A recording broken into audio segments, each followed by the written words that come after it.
Doing this what? Oh, motherfuck. Why? Why is it always me, damn it? I'm always getting exposed. That's because you are exposed. He always knows. Come on, you gotta expect it. You just anticipate it. That's because you are exposed, my friend. Absolutely, completely. But not your feet, because this is Twitch. That's true. Just Feet. to let you guys know, So every no time we feet. play online, No I don't wear feet. pants No or hot. underwear. So what's the golden rule straight now? up. No feet, no hot Streaks on tubs. leather. Oh, hot tubs is the thing? Oh yeah, a lot of people were getting in trouble they were Twitch streaming while in hot tubs. What about male nipples? Like if I just You play know, I don't Fortnite know. with them. See, and I think I don't think that's fair. I think if men are allowed, I don't see why women can't either. Hashtag free the nipple. Yeah, I mean, it's all hashtag free the nipple. Hashtag. Hey guys, hi. Hey, you know, we took a week off. I don't know if anybody noticed, but we took a week off. Not this show though. We did, and I do apologize for some of those out there. I purposely put in the title of each day I was running reruns that we were running reruns, you know, taking the week off and, you know, taking a break. And I had a lot of other work I needed to get written and published and stuff like that. And we kept getting raided even during the reruns. I felt so bad. I was like, and I even told John over Initiative League, you know, I was like, man, we're gonna be offline for a week because we're just kind of recharging our batteries. You know, got a lot of content I need to write, and I mean, my bread and butter are my pay-to-play tables right now when it comes to being able to afford to do this because that pays the bills. And I, you know, but I really wanted to run tonight's game because a whole lot of things are potentially going to happen tonight. And we're going to be exploring a new narrative, new twists, new plots in tonight's episode. But before we get started, really quick, Shannon, talk to us about some of your projects you got going on. Hey y'all, what up? Yeah, one of the things that I'm doing, it's called Ombligo del Diablo. It's a Mage the Ascension 5th Edition podcast. If you're familiar with World of Darkness, it's a mage game. And if you don't know what World of Darkness is, think about like Vampire the Masquerade. That's the one that everybody knows. We also just went to a vampire LARP last night, and oh boy, have things escalated. Cool. Regardless. So, real note. Uh-oh, Brandon. Am trying to get I'm going to try to get the episode that is scheduled for this week up. However, we still have re-records to do, and I didn't get the file of what we have already done until like late Friday or Saturday. So I haven't gotten it edited at all yet, but boy, am I Podcasts are demanding, aren't they? They are demanding. And hey, you know, if you want a production note, it's about 3.5 hours of audio. The stuff dips out about every other line. And because our microphones have changed so drastically, it doesn't make sense to not re-record every line. Yeah, So, yeah, that's rough. We are live listening and just re-recording everything. Yeah, that's It's a dedication, though. Nightmare. It's a nightmare, but that's dedication to the craft. Nightmare. If I can't get that up, like if I don't think I'm going to be able to get the lines in time, I have something else that I might be able to whip together real fast. So, fingers crossed. But if it does not come out this week, that is fine. I also got... Either way, next week should be an episode of Section 6, our other campaign. So Cool. There should still be something in the feed, and hopefully a Halloween thing. So. Yeah. Halloween is actually on a Sunday this year, so... Tis. I have so many costumes. So yeah, since it is actually on a Sunday this year, right? We're either going to do our Halloween special the weekend before or the weekend after. We can talk about that later. But obviously we're going to be taking that night off because, you know, Halloween, the first Halloween was pretty awful during the plague. And I don't suspect the second one's going to be that much better, but I believe I'll have kid aggro that day for sure. And when I mean kid aggro, I mean Callista. She is a Halloween freak. And I believe it's going to be the last year that they do their big popcorn and treat thing that they do for the entire neighborhood. So And I also put Uncanny Pros up in the chat link. Check them out as well. Omni, Cesare, tell us about what you got going on these days. I mean, the last 4 days I've been doing a lot of tech work, I've been setting up audio and live streaming for weddings, which has been super cute and adorable and just reminding me of my loneliness. It's fine, don't ask questions. I also But I do have this questions. Dungeons and Dragons thing. It's a podcast and video production called The General Adventuring Company. Episodes air on Tuesday. It's fun. I get to be a Dragonborn Ranger Rogue, and it's set in a homebrew, lots of homebrew stuff. It's very cool. People from 3 different time zones: East Coast, Colorado, which is Mountain Time, and then Right. on the West Coast. So it's pretty cool. Fun cast comes together, and we put a lot of heart and effort and hours and yes, as Shannon knows, those editing hours, man. Yeah, that's what you do with pre-production, though. That's what happens when you don't just like have a live stream. You're done once the thing is over, and then pop, it's good to go. Yeah. So tonight, Cesare, you get to roll for our winner. So jump into the Discord dice giveaway and miniature giveaway. Go ahead and hit that exclamation RD1 1D1000. Hold on. Let me go back to Vince's message and copy it, because every time I try and paste it, or every time I try and type it in, it never works. Hey, So I while just copying and pasting. Hey, Yeah. look at this like super dope mug or cup that I got. I know you can't read it. It's black with silver writing, and it says "Delicious pain. Drink it up." Oh wow. Okay, weekly dice giveaway. Here we go. Rolling at the bottom. Paste. Bop. Number 7. Which one did you Like do? 007? Dice or you did dice, right? That was dice. Yeah. Total was 7. And Vince, I swear to God, we have to you Omni change your name Big again. Booty Captain. Oh my God, he is a horribly funny person, isn't he though? You punk. Okay, You so if punk. 7 is the number, going up, that should be easiest. We just find the lowest one. Nicodemus so far. Justice has 29. Omega Brony is 29. I could have sworn no, that was in the miniature. Somebody in the miniature channel rolled a 1. Oh. There's a 66. So yeah, I think the 27 wins. Yeah, 29. 2 29s. 220. Both 29s win. Roll off. No, it's Nicodemus and who else? Nicodemus And and Omega Brony Ariel. or Nope, that's Ariel. right, you're right. No, sorry, I have dyslexia, and that's a 91, not a Gotcha. 19. So Omega Brony. Nicodemus and at Omega Brony are winners. Those are some sick Or dice. Nice. I They love are those pretty ones. cool, yeah. All right, go ahead and do the weekly miniature one for me. Ooh-wee. Here we go. Do Paste it, it. big booty captain. Roll it. There you go. Two. Ooh, there's a 83. 283. That's like very common. Reaper so far with the 310. Yep. Although there is a 228 No. still not close enough. There's a 327. Eliara. 302. Where's Derpy Raven. Derpy Raven got 302. Holy shit, that's cool. 233. Felly Buffy.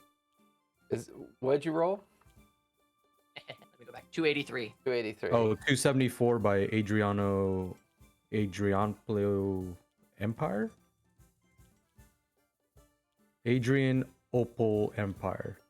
Is that our winner with 274? Yep, sure is. Nice. I think that's the close one. Yep. Wait, yep. what did you get? 283? 283. It's off by. Oh, Yeah, it's only yeah, off. Big Mac by 294, so he lost by 2. Yep. Yep. So at Adriana, congrats on the mini.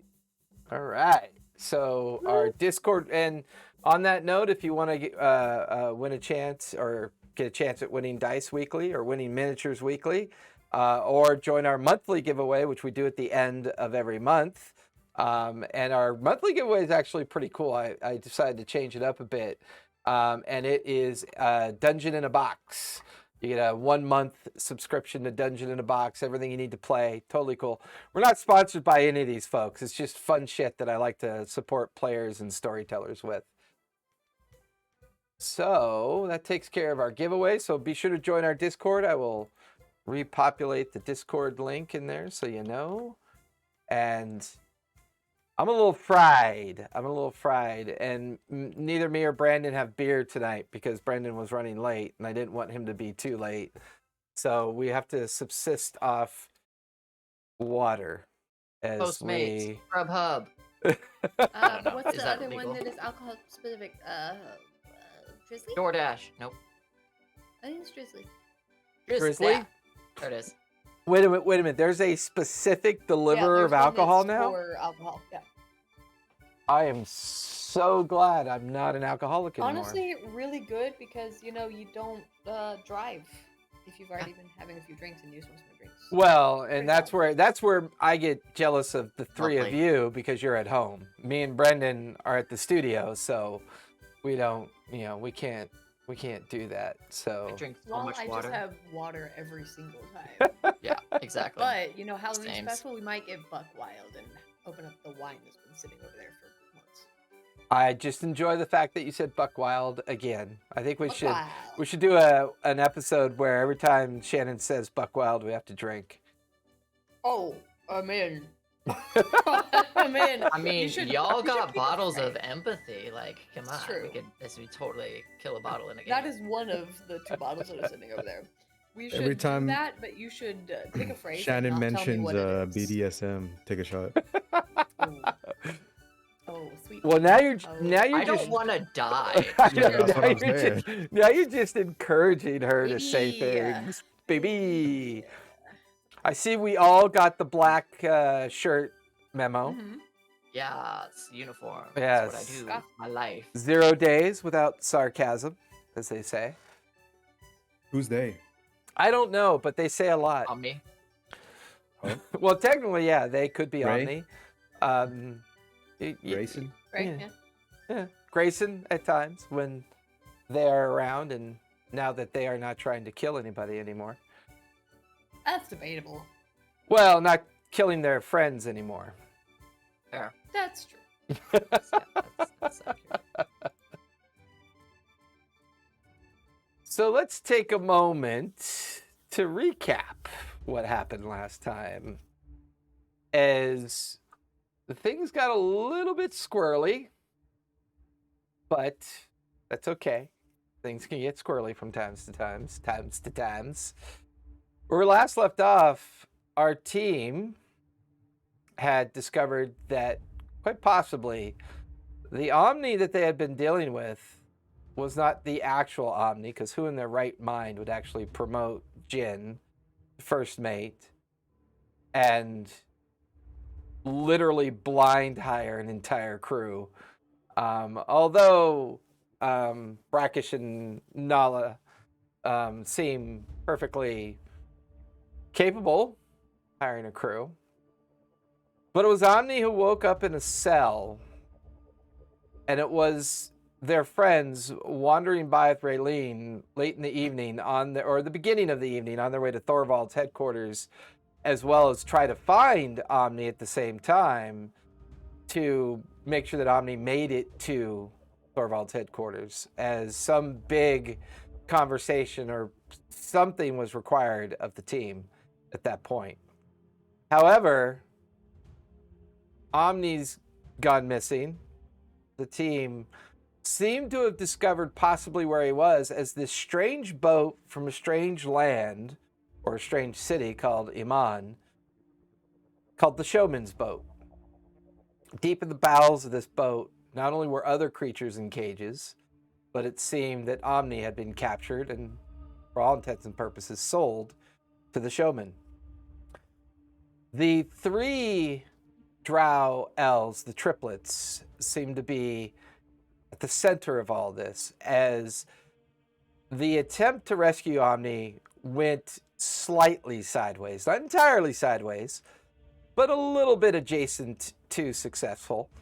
And a rather large fire had started. And the Just powder so magazine, successful. That's my whole life. the powder magazine deep in the deck of the ship had caught fire as well. But a battle did ensue with guards. Possibly the captain of the showboat had escaped through a dimension door. Medi realized that the bag of holding, or the pouch that contained the compass that she had, was taken. Omni had managed to free himself, or no, somebody had made it down below. Medi had stealthed down below into the ship, quite literally went batshit crazy on some guards, drained them. Can I turn into a bat, though? Can I turn into a bat? We're going to work on that.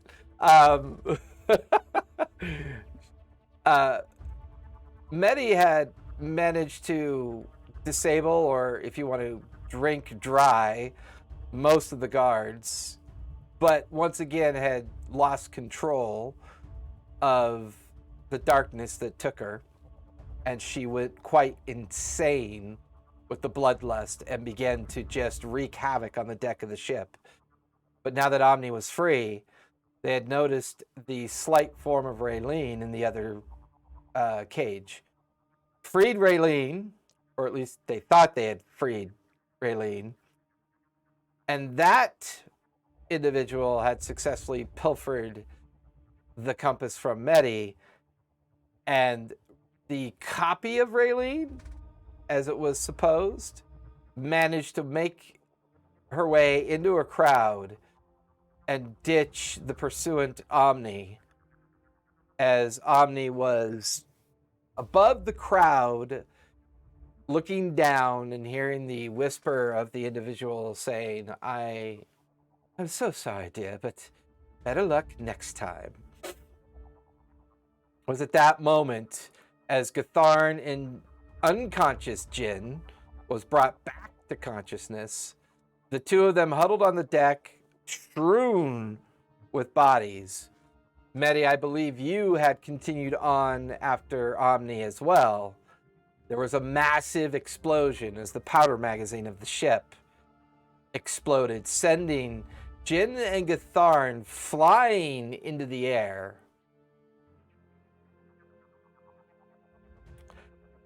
Jin, as you fall back into unconsciousness, just at that moment that you hit the water, literally, just that moment that you just feel yourself hit the water, right into it, you fade.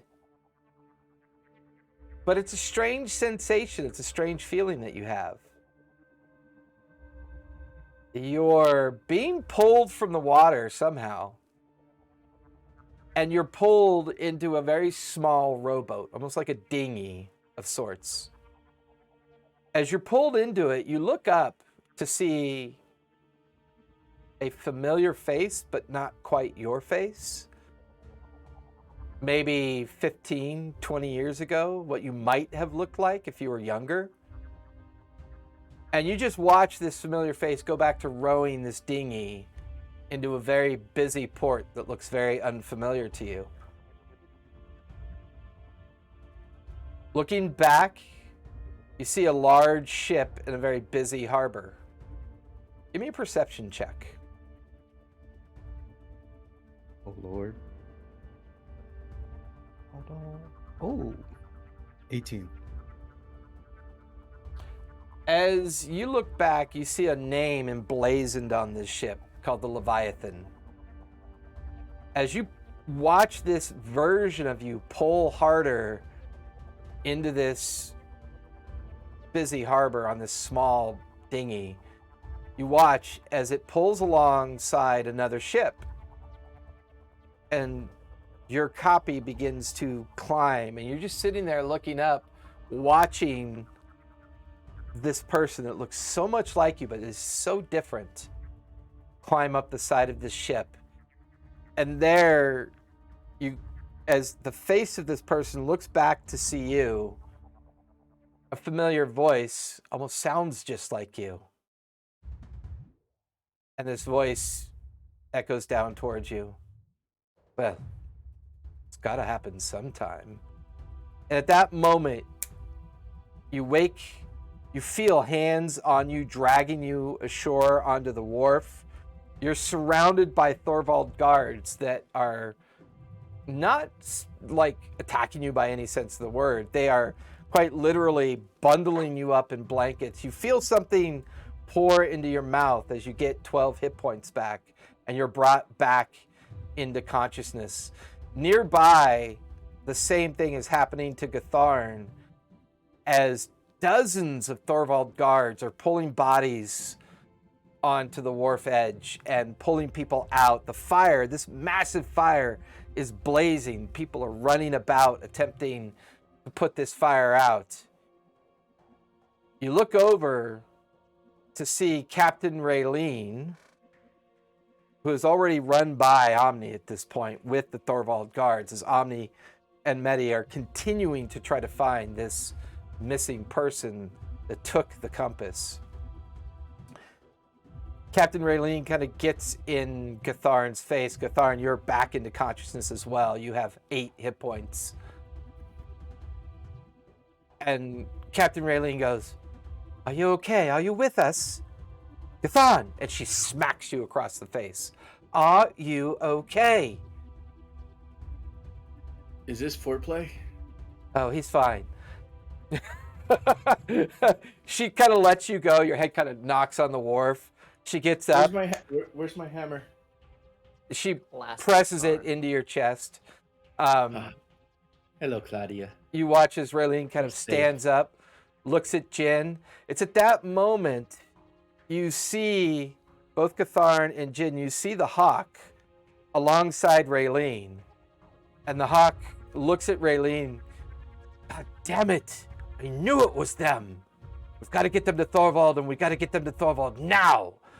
And you watch as you guys drift in and out of this sense of pain and consciousness as Thorvald guards begin to kind of put you up on these makeshift stretchers. And the two of you are quickly being led through the streets that are just pure chaos with the fire that's broken out on the wharf. It's not gotten out of control yet from what you can tell as you kind of lean your head left to right to look at the massive traffic of people coming and going. And the last thing that the two of you remember seeing is just this ship engulfed in flame, and then another ship alongside of it, and then people fighting the fire, trying to prevent the wharf from catching on fire before you kind of drift in and out of consciousness as you're being hurried through the streets. Omni and Medi, give me perception checks, please, as you are attempting to figure out what is going on.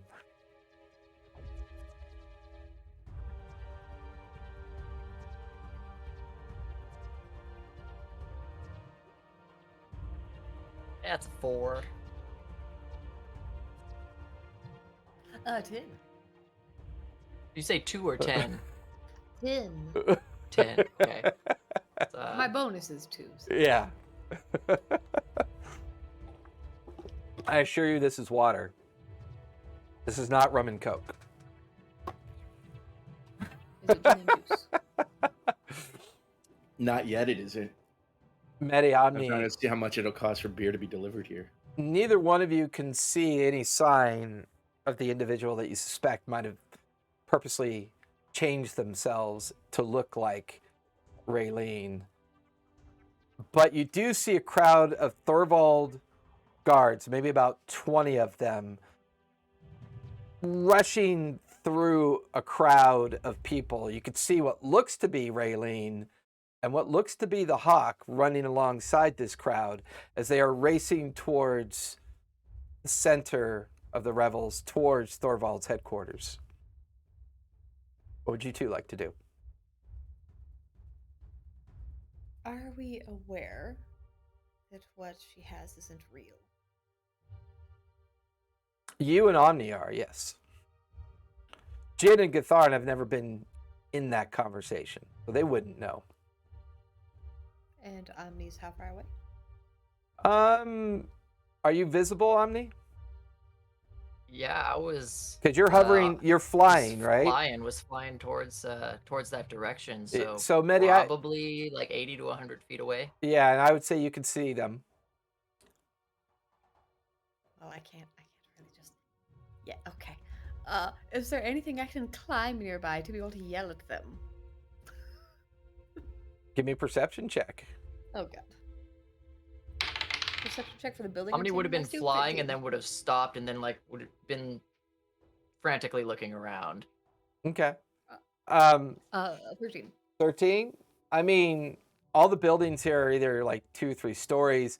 The section that they're running down through the Marquis district, there's lots of buildings just kind of hodgepodge about, but nothing that looks like a real high point. The real challenge you have is just the sound of the destruction around you and the fire and the people kind of yelling and hollering and moving in different directions. Oh, duh. I'll send a flare, an Eldritch Blast, straight up into the air to be like, I'm here. Omni, you see a flare arched through. Just to clarify, was it aimed at Omni or? No, I said straight up in the air. Straight up in the air. It goes up and then shooting just kind of Omni. you know, like one of those flare guns Hey, that I need to get arcs. your attention. Ow! What do you want? The compass. Seeing, well, actually, I mean, my passive is only 11, so. This you Like can't 16. miss. I gave it a DC of a 10, so you're good with your passive. Awesome. Yeah. I'll see over where Medi is, and Well, where you think she is, because I believe she's currently invisible. Aren't you? Oh no, because you. Well, no, I thought you were invisible during the fight because it lasts an whole fight. hour, correct? Yeah. It lasts an hour, so it was. lasts more than an hour. Is it more than an hour? Greater. Yeah. Greater invisibility. Yeah. Okay. Because I was like, that's insane, Jason. And you were like, that's what I said. And I said, okay, cool. Knowing that I'm trying to flag Omni down, I'll be non-invisible. That's up to you. I mean, because they know your style. They I'll know turn that. off the ring, Jason. So Okay, I can find fair out. enough. And I do this. Fair enough. Was that like jazz hands or like? It's like jazz hands. Okay, cool. Yeah, perfect. So yes, you look over looking where the over. flare had come from, and there you watch as Medi blinks into existence. I'll throw up my hands like, lost them. Can't see him anymore, and fly back towards the explosion and the chaos. Okay. Honestly, the explosion would have definitely caught Omni's attention and would have stopped the pursuit to look around, because knowing that Jin and Gatharn were on there, concern for their lives would have even turned him around faster than trying to pursue. Fair enough. You make your way So back you're just towards. gonna fly away when I'm trying to like have a conversation? Okay, bye. Now they're concerned.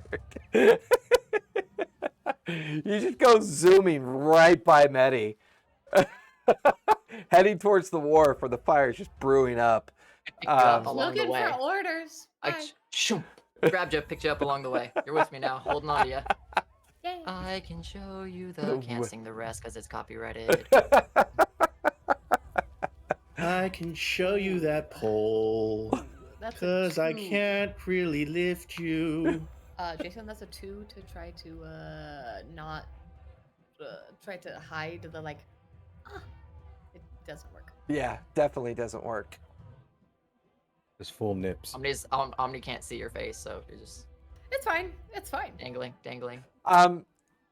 Medi's very sticky. You realize that all the she's. blood. Excuse me? Is it She's. because I rolled a 2?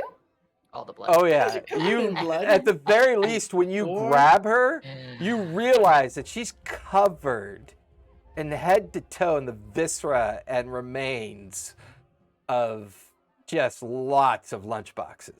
Just, she has been feasting. Awesome. Feasting. Good. Those that they deserved it.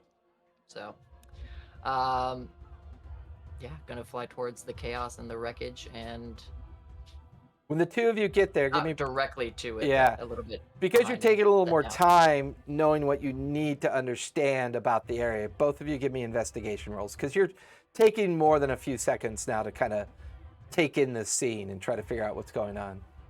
Medi, are your dice fighting you again today? These are the good ones too. So I'm Those gonna facial I'm gonna put these expressions were boys over here, and they're gonna go in jail. It's a 3 for an 11. eh, For an 11. Yeah. Yeah, my I have investigation's a- bloody. I have 0 to my investigation. But 18. 18.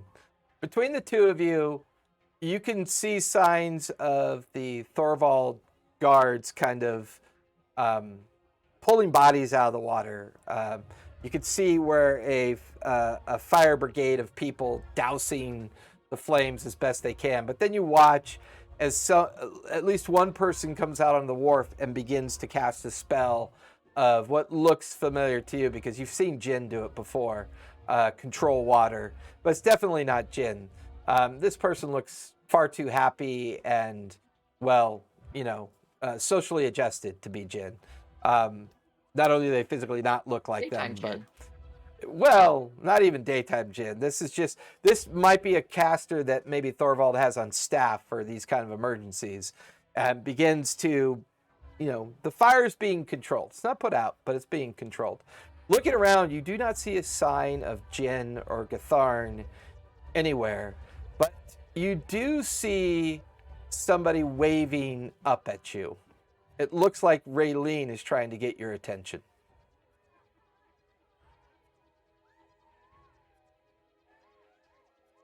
Trying to decide here. Hold on, what's Omni's intelligence? 10. Cool. Let me Trying to just decide what's roll. my intelligence. 10, no bonus. Cool. No bonus.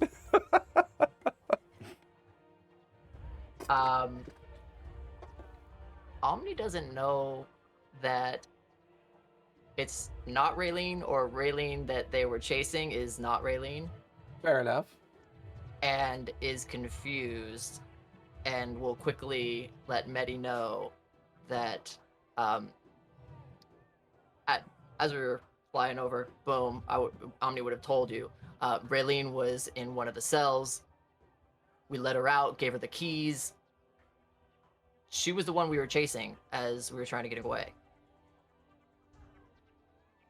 Fast forward, we're there. Okay. There she is. By the way, you're completely covered in blood. You Oh. just want to dip. You dip in watch water as really quick, Medi or- plucks an ear off her shoulder and tosses it aside. Maybe before we get to the guard, you should just kind of like quick rinse, quick rinse. I wipe my hands off and try to wipe the mess that I've left on you off and give up. You look down and see some coagulated skin and hair stuck to you now, Omni. Pick that right off. It's fine. It's fine. She basically smells like a rusty penny at this point. But I mean, you're welcome. Raylene's right there. Uh-huh. There's at least 6 or 7 There's more Thorvald than guards one milling around her as well. What? There's got to be more than one Raylene. I mean, I assume that the one we were chasing was probably one of the twins, right? Or triplets, right? We thought that maybe she had just been playing us and betrayed us. Oh, Omni. Pat. Also, Omni was gone the entire time that you Yep. guys had the conversations with Raylene, so they Yeah. don't know that you'd been interacting with her at all. Yep. Yeah. Yeah, no, I'm pretty sure that one of them impersonated Raylene and captured or pretending to. What day is it? What day is it, Jason? It's the 4th day, I believe, right? 4th day, I believe. Also known as Force Day. 4th day. It's the 4th day of the Revels, yes. So this little bit of information will kind of give Omni the stuff he needs to actually piece together how long he had been unconscious Also, are or you out. okay? Are you okay? You're in a really bad place. Or that's a later conversation. Got it. We need to get to her now. Yeah. So we should just go. they're surrounded by guards, and the fucking hawk.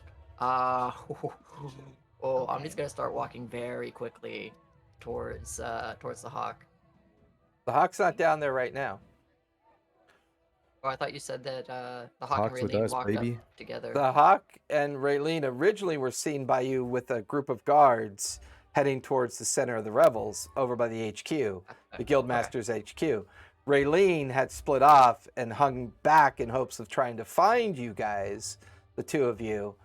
And Jin and Gathar have been taken directly to Guildmaster's HQ at this point. Gotcha. So Raylene is still back near where the ship is and everything. Correct. With 6 guards nearby. Plan. What's the plan here? Ami, what I are you don't doing? have a plan. I mean, if you're just like going to, I don't know, go kill somebody or something, obviously I'm with you.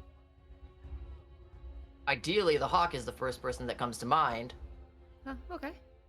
Bold? Okay.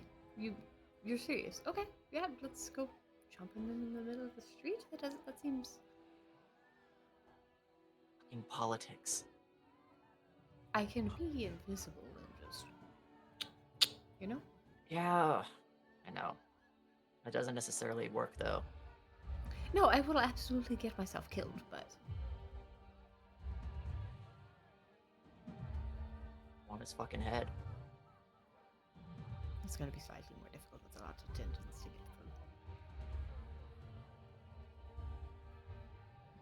get through. Do you know, is this the real Raylene? Can I try to determine if this is the real Raylene? Is there something that you can say? Is there something that you can say that would like be only something that she would know, or Yes, there conversation? is something Medi could try to say that only Raylene would know about. By the That way, is- we fucking need that. We need that in our group. We need a catchphrase, a code word, something, because this is Hey, Fergus, bullshit. pineapple. But- Just have Gatharn say something that's not true. We do really like. Medi, give me an insight check as you kind of ponder this concept. Okay, come on. Don't fail me now, nice. Too common and safe word. Too common, safe. Wichita. Not wrong. Omni's just pacing back and forth, like Daddy parlay parsnip. so much adrenaline pumping through him. 13. There's no way that the sisters would know about what Raylene is really. Yeah, that makes sense. Okay, so that whole thing that I did with her to make the thing, that was really her. Okay. Oh boy. So if I show up in front of this Raylene and she looks really uncomfortable because I'm covered in blood. Say, Your call. you look terrified on me. So many things going through our head right now. Let's just do it. Walk up. Okay. I approach Raylene. As you approach Raylene, she sees you and you watch as her eyes get really wide. Like She also nom, nom, sees- nom way. Well, kind of like a mix. I'll say you don't even need a roll for this. A kind of mix of disappointment but understanding at the same time. You know, that kind of parental look that you might get when there was hope and then slight setback. She I just lean looks. back to Omni. See, it's the I'm not mad, I'm disappointed. Must be Raylene. You watch as she stares at you strangely and then her eyes cast over to Omni. Are you two all right? Oh, What happened? Medi will have a better account than you, but all we know is we woke up in the cell in that ship with a mind flare wound to the back of the head and an image of you in a cage next to us. What? I was walking with Gathan and Medi and Jin not more than maybe like 10, 15 minutes ago.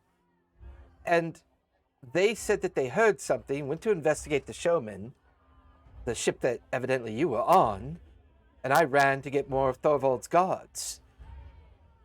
I've never been on that boat before. I only found out about it the moment that Medi and Gathan and Jin had pointed it out. Insight check. Yeah, go for it.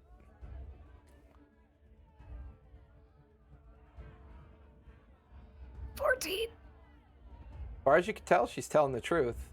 You can even see in the excitement and the smell of you, a little bit of fangs are showing. I am quite intoxicating. What can I say? Omni's still pacing back and forth in front of them, just like rubbing their hands together, like rubbing their temples, trying to just like calm themselves down because they are in just a very not technical rage right now, Mhm. but they are just losing it. They're like on the brink of a complete psychotic break where all they want to do is kill anybody that's going to get in their way. And they're trying to contain it and trying to breathe, but even the things that Medi and Raylene are saying are kind of just like flying past them.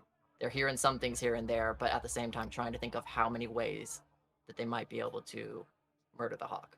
Do you sincerely like? Do you need a hug or like a weapon to throw at somebody?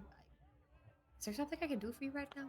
You watch as Raylene quickly places her hand on their arm, and this immediate sense of calm just overtakes you, Omni, not in a malicious way, but in a very kind of like giving you just the briefest of moment. And you just hear Raylene's voice. We have Cathan and Jin. They are on the way to Guildmaster Thorvald's residence. Please, Omni, come with me. Medi, you too. You watch as another dozen guards step out of the shadows, and you watch as Raylene turns. You see those three, kill them on sight. And you watch as Raylene turns to the other guards. Make us a path, now. And the guards kind of dip into the crowd and shoving people aside and making a path in the direction of Thorvald's residence. Can I insight on Omni before I take a specific action? Yeah, feel free. No, 8. There's a moment of like, I feel like I want to like. Yeah. There's a lot of like hesitation. Yeah, but they That are, would just make them angrier. yeah, they're pulsing. And you get the feeling that all Raylene did was just create enough calm to have that brief moment of connection. As we're walking, we'll mention to Raylene, we saw you walking with the hawk. Yes, I was rocking with I was walking with the hawk.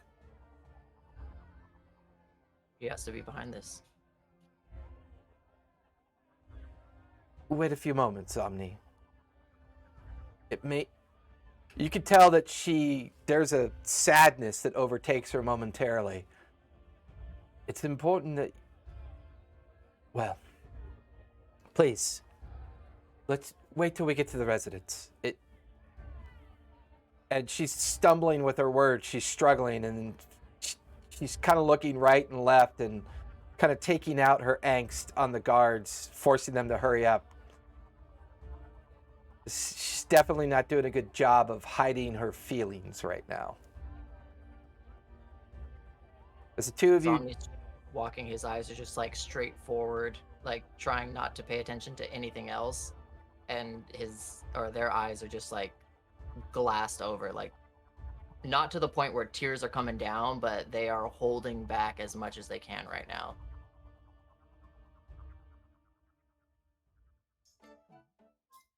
Just like keep giving like side eye. It's a strange kind of sense of weirdness. As you're taken through the crowd, it's almost as if the wharf area that you came from is experiencing the encounter of what's going on. And the moment you step into the garden and then through the main double door residence of Thorvald's, you can hear the musicians playing in the background, the tavern music, but it's strange. It almost immediately calms both you and Medi down. Like this sense of calm just kind of strangely overtakes you. Raylene looks about, yells at the guards, points out, makes orders, and then quickly ushers the two of you in to Thorvald's receiving room. The door's closed. Thorvald's leaning up against a desk, talking to Gatharn and Jin. Now, I'm sorry this had to happen, but we will look after you. There was no way in hell I was going to let that boat leave.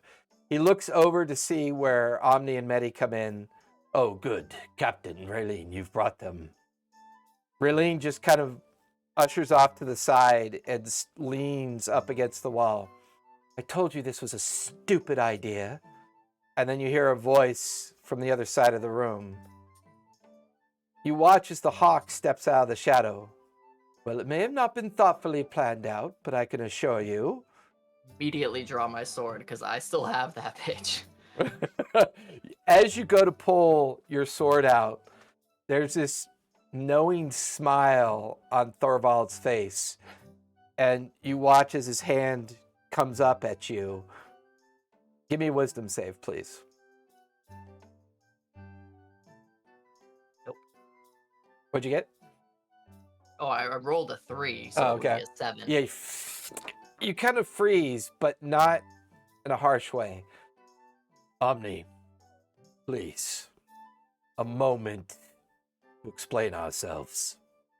And you watch as another person alongside the hawk, an individual you've never seen before, very young looking, kind of leans into the hawk's ear and whispers something. But you think I know that boy? I understand. And looks back over at you, Omni. Allow me to introduce myself. Maximilian Amelcom Marquis III. Thorvald follows up with that. The hawk is a pseudonym cover that my master spy uses. We were relatively convinced that those three that he took on for hire were the spies. And the only reason we were convinced of this is because he was convinced that you and your friends were not. And you watch as his hand comes up, and you feel your motor functions return. Now, please, sit and allow us to explain. And I can assure you, Master Omni, that ship was never going to leave that wharf. You understand my meaning?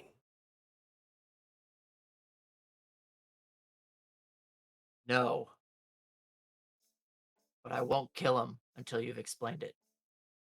Well, that puts me in a bit of a bind, so if I explain it, you'll kill him.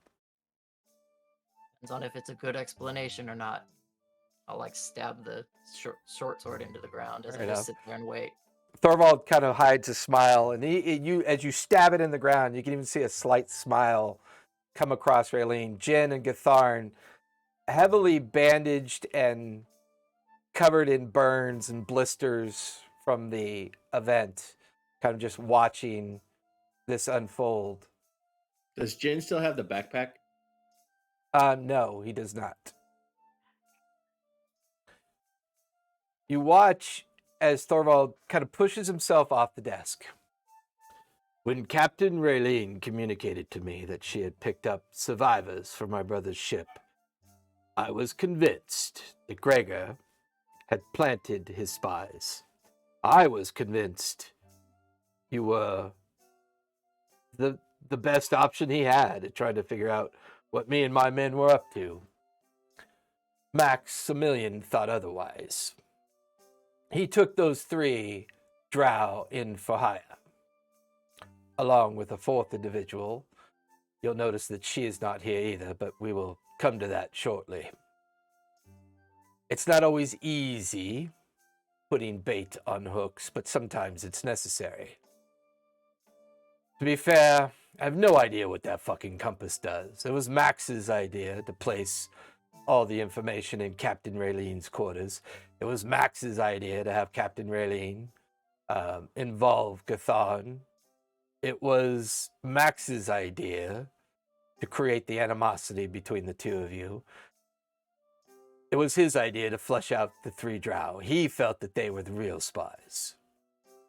Well, once we profited up the information in regards to the compass, this magical thing, maybe it is, maybe it isn't. I don't know. I just wanted the flag. And he points to the now like this amazing pole with the captain with Copper Joe's flag hanging off it. You could tell that the flag's been retrofitted and kind of refurbished. And it just, for a moment, as you stare at it, just out of the corner of your eye, there's this sense of kind of like an aura around it that fades quick, just as quick as you look at it. So, the hope was they either wanted you or something that you had, so we convinced them that you had the compass. Maybe you do, maybe you don't. Don't really care. You have it, good on you. Keep it. Do whatever you want with it. We're not even sure what it does. However, in Max, we believe the attempt at infiltrating the Revels was an attempt to find out what Master Thorvald was attempting to put together. I'll let him come to that. Master Omni, you have my deepest apologies. I know. Shut the fuck up. Let Thorvald speak. One moment. I don't want to hear anything from you. Well, fair enough, but you're going to hear it because the others need to hear it as well.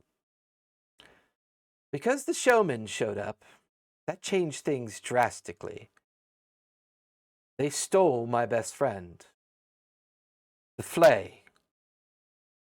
He was important to me. I knew something was about to happen when they took him. So, I followed them. And unfortunately, it was too late for you. There was nothing I could do at that moment. I went to find Raylene, could not find Raylene. So I came to Thorvald to tell him that I felt it was certainly the three drow that had conspired against us. Thorvald was the one insisting on fetching Raylene and sending the guards to the showman. What we do now know for certain is now that the showman's involved, we know that Gregore is not involved. Who those three drow work for, I'm not entirely sure. Should I have taken the chance to kill them when I had? Sure, certainly. But I would have had less information to offer up to Thorvald. Less opportunity for him to hatch his master plan. I'm a spy. I lie, I cheat, I steal. I do bad things to get information, but I can assure you, I don't feel good on this one. And for that, Master Omni, I apologize. Now, I will allow Thorvald to finish his point. Oh, well, thank you, Master Spy. It's good to know that the person in charge gets to talk when he's allowed to. Anyways. Thorvald, when we first saw him and we were in his chambers, he had a lot more like hecticness and chaotic like concern about him in regards to the compass. Mm-hmm. Can I like do an insight check just to see if this seems genuine? Yeah, or if go your for it. First time, yeah, seemed more absolutely. genuine? Okay. And Jin Gatharan, feel free to. You're there listening to this, so you can speak up at any moment as well. 22. 22. You get the feeling that Thorvald was acting. You get the feeling he kind of catches your knowing glance, and Thorvald just smiles. Well, even to be a leader, sometimes you have to put on a little bit of the negative charm to convince your. Well, I still wasn't even sure that Max was correct. I was convinced that you four were the spies, especially after the sudden absence of one of your other travelers. But the opportunity. Whoa. You don't think that didn't look suspicious? She was part of Raylene's crew. Fair enough. But suddenly she was chummy with the four of you. The five of you arrive at the Revels under the guise of being from my brother Captain Trinity's ship. I had plenty of suspicions for the five of you. For all I know, Aphiola was planted there long before you were picked up, for the purpose of giving you the cover that you needed to infiltrate my organization. Conspiracy is always the greatest threat one ever has. I apologize, but shadows in every corner are not that uncommon for the likes of me, if you get my meaning. So, again, it was Maximilian's approach that seemed the better approach. He befriended What you. of Barris? What's that? And what of Barris? That's a different subject. We can discuss that in a moment, but first, let me finish this. Well, I don't know if this is... You hear Captain Raylene, oh, I believe it's the closest thing to an apology you've ever done, Thorvald, but continue, because clearly both me and Maximilian were correct. That was an... Okay. You watch as Thorvald looks over at Captain Raylene, and for the first time, there's a hardness in Thorvald's face that even causes Raylene to kind of wither slightly. And he just kind of looks away from her and back at the four of you. Anyways, I'm about to do something that's going to change the face of everything that we know. The pseudonym of my master spy, the Hawk, does not own all the ships. I own all the ships. However, I have given them all back to all the captains of their own vessels. I now have the single largest fleet in this area of the Menagerie Coast. I'm about to send out messages to all the families, both the Clovis Conclave, the Dwindles, the Zohashians. I'm dissolving all the guilds. There will not be a barrel, a crate, or a plank of wood that will sail on a vessel unless they choose to do it themselves. The guild houses are dissolved. They no longer exist. Now, the plan, well, be truthful, my last act before dissolving the guild houses, because they still will have to honor these things, I do have a commission for you, Master Omni. And this commission, yours to accept it if you want to or not. This is your captaincy. You maintain the privilege of your boat. You make your crew what you want it to make. But you do have choices that will need making, because what I'm about to unleash on these seas is a period of hellscape that no one will be able to absolve themselves of. I tend to reshape the relationship between us and them. And you watch as he goes behind his desk and he picks up a rolled parchment, a book, a small message satchel, and sets it very gently in your lap. And he turns, goes back to his desk. And on the other side of the desk, he just turns and with huge, just these huge Firbolg knuckles cracking into the surface of the desk.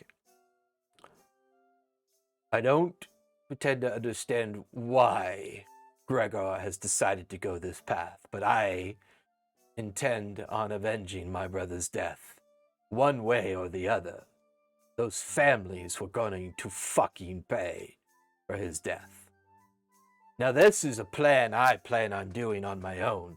If you and your friends choose to participate in it, I understand. Or, in that satchel that I gave you, is a necklace.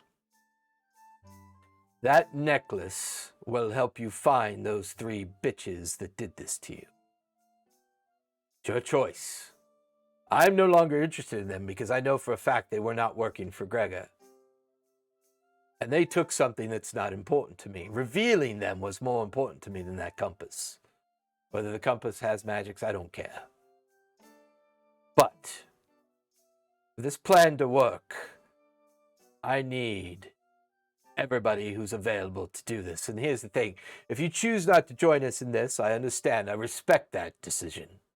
The Revels will continue. The final day of the Revels, the announcement will be made about the guild halls. But, so that you're aware, once that decision is made and the plan is put into place, understand this. Your crosshairs and my crosshairs will be of different minds. Life is the hammer, the world is the anvil. Once I get started, Master Omni, I have no intention of stopping. Under any guidance by you, Captain Raylene, or even my master spy. You just kind of watch as the others just kind of look at their feet, kicking the ground, kind of murmuring to themselves. And Thorvald leads in. So, you and your friends have decisions to make. I don't care. I'd rather you be on my side than a bystander, to be honest with you. You hold up in fights. You and your friends are dedicated to each other, strangely. And all four of you fight with passion, and I need people like that.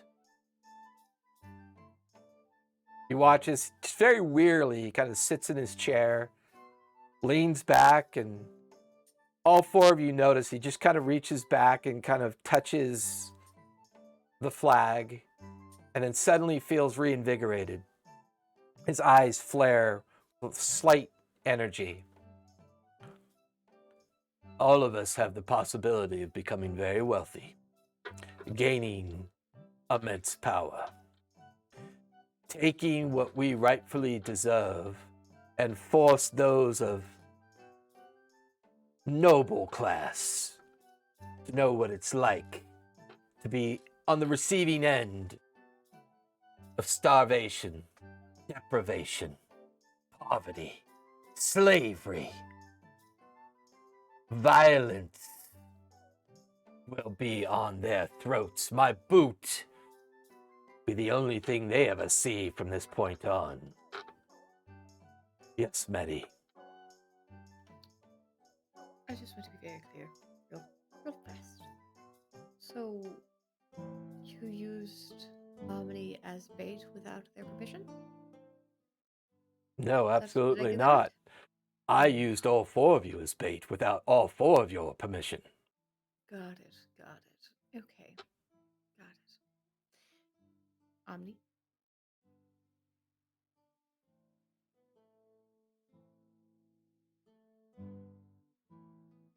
We'll have an answer for you by the end of the end of the evening. I'll Well, just grab the sword, take the documents, and is Maximilian near the path of the door, or where are they in the room? oh, he's no fool. He's read you like a book. He is very much at the back and slightly 10 feet to the side of Thorvald, with his young Goliath friend like off to his side as well. Cool. Start walking towards him as I put my sword away. Give me an insight check as you walk towards him. Cool. Dirty 20. He's slightly miffed, slightly concerned as you begin to walk towards him. Am I able to get just like face to face with him without You or try, does, like, Goliath get in the way? you try, but there's just a gentle, very calloused hand of a Goliath that kind of barely touches you to kind of make the point. But you're close. You're gonna remove your hand from me now. You watch as Maximilian lowers the Goliath's hand.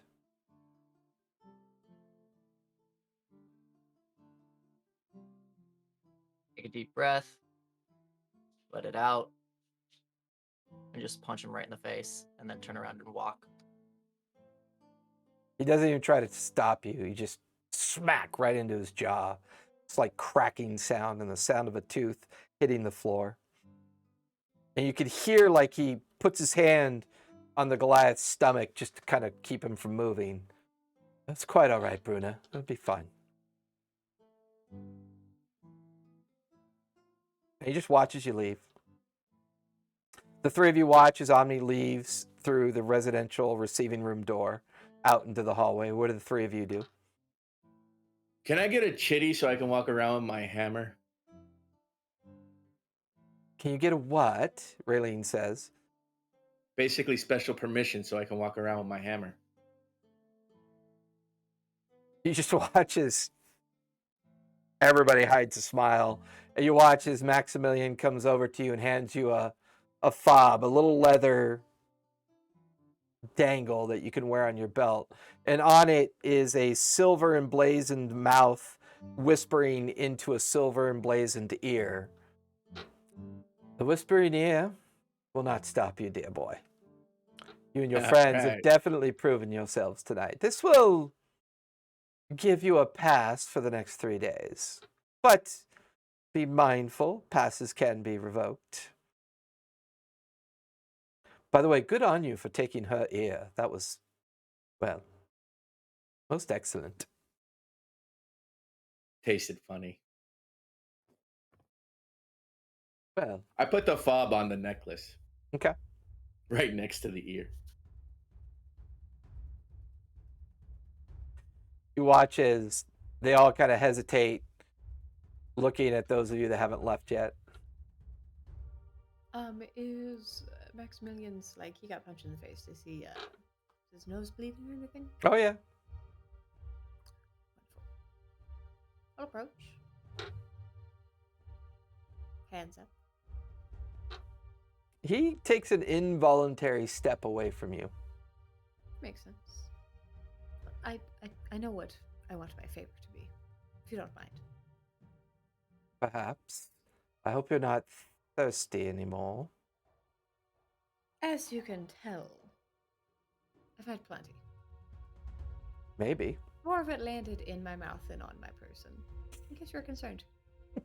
You can hear the Goliath behind him kind of laugh under his breath. Mm-hmm.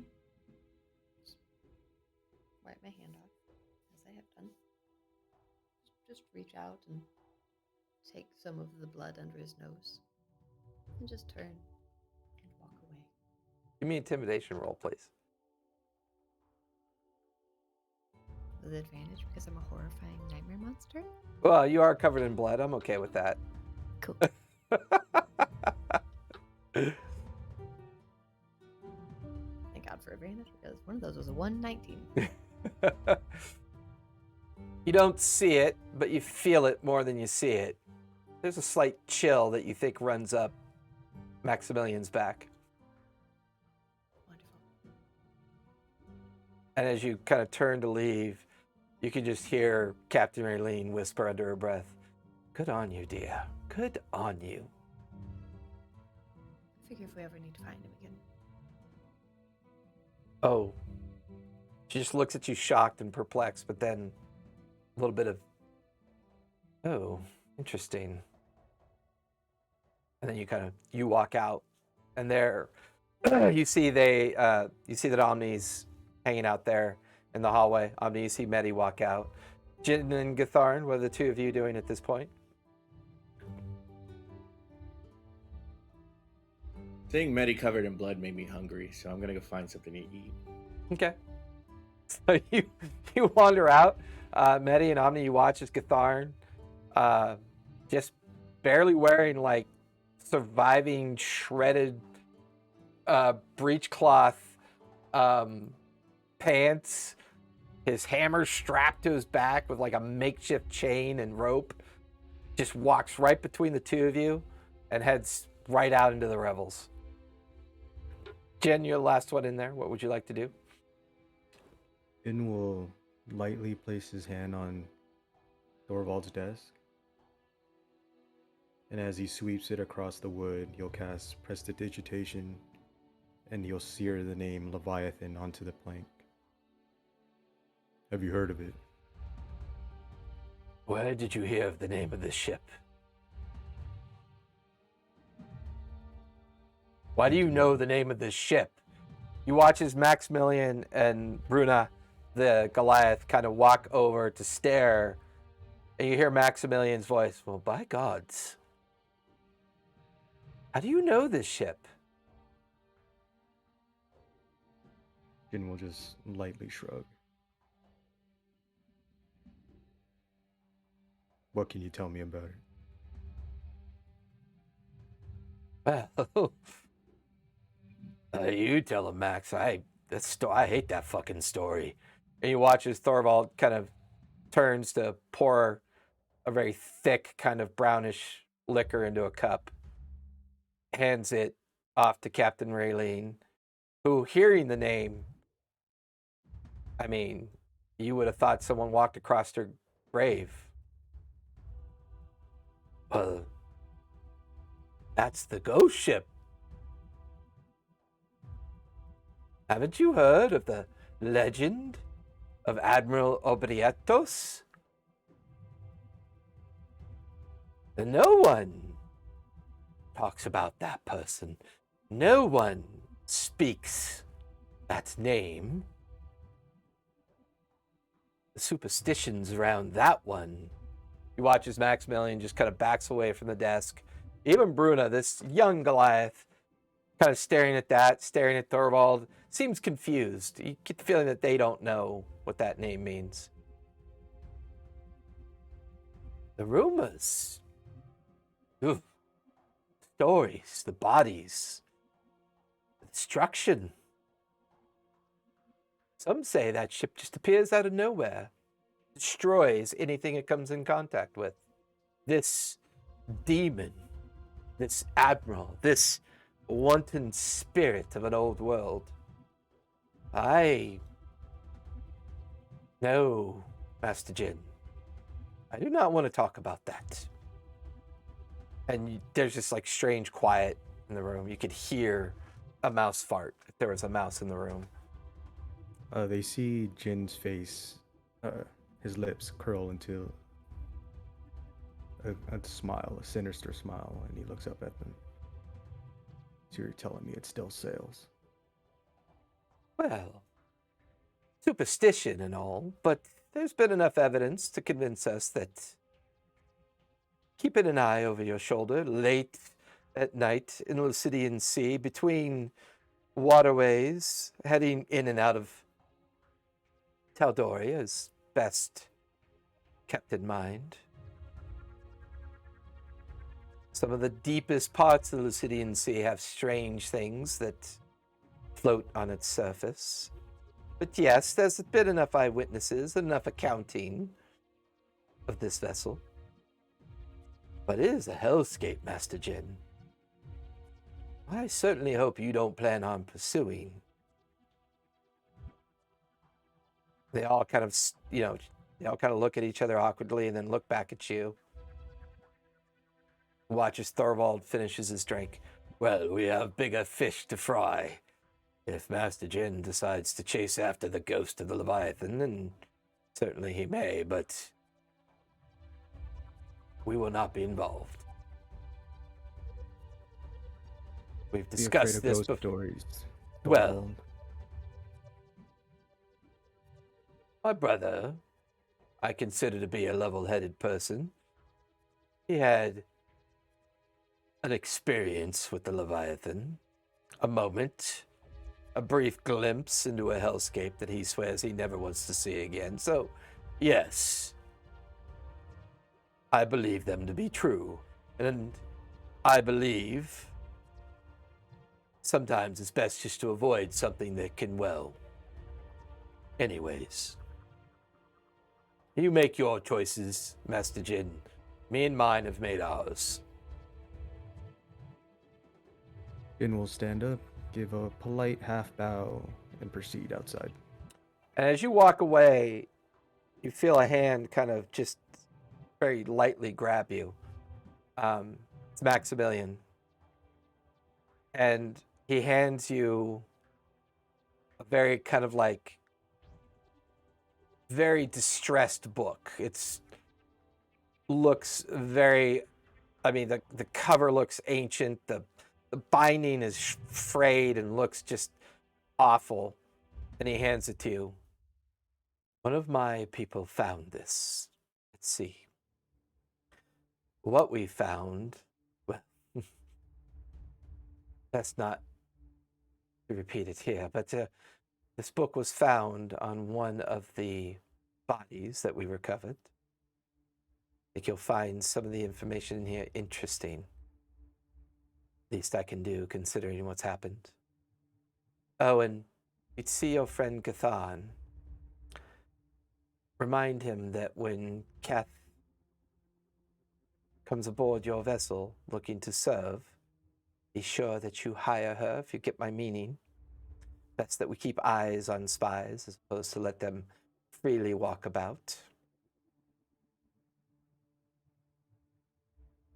Just to let you know, Max, I didn't take it personally. And he'll pivot around and just continue out the door. Okay. 4 of you. Gatharin, you're now out amongst the Revels. You head towards the den and the familiar tavern that you once spent some time in, where you met with Keth. Medi Omni, you watch as Jin walks out of the reception area. The door closes behind them. You now hear voices yelling and kind of heavy conversation going back and forth on the interior of the receiving room. What would you 3 like to do? Because we know where Gatharin went. Gatharin, give me a perception check as you're making your way through the streets. 21. Okay.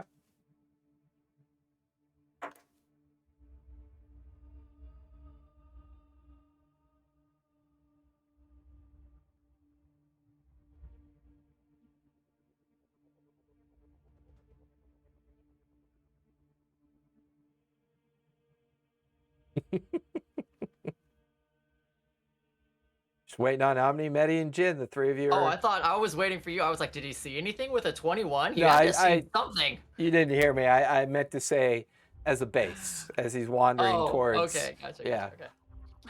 I was like, he's blind. He sees nothing, even with the 21. Oh no.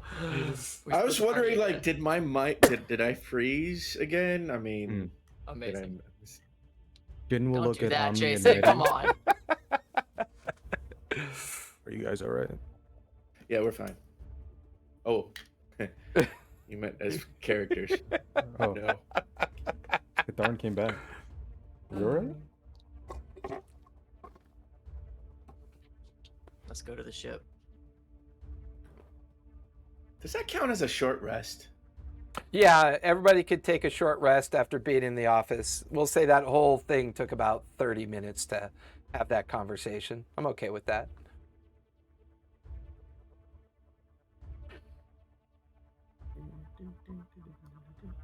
Come on, 12-siders. Tequila.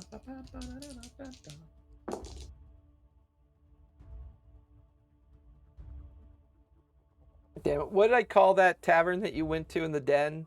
Gatharin, do you remember? I just went into a random tavern. Yeah, but it was like the something sale, and I meant to... The hoisted sail. Hoisted sail, thank you. And I forgot to... I was wondering why I wrote that down. I'm like, I have no idea what the fuck that hoisted sail is, but I'm writing it back down. So Yeah. Because I thought I had updated my OneNote with it, and sometimes my OneNote doesn't sync, so... So Medi, Omni, Jin, you're kind of cloistered around each other in this area. You make your way out into the residential garden. Already the glow in the distance has subsided. You get the feeling that maybe the fire's been brought under control at this point. You're watching as the crowd of Revels just continue on into the night like it normally would. It's early evening. All of this activity transpired right as evening set in, as originally the 3 of you, not including Omni, were intended to have a conversation with Thorvald until they discovered the battery die. Yeah. Until they discovered that Omni was held captive and then freed. Thought it was plugged in. the three of you go ahead and give me perception checks as you begin to walk through the crowd towards where the Whispering Eye is anchored or wharfed. 18. 18?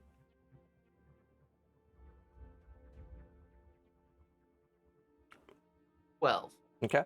Betty? 13. Okay.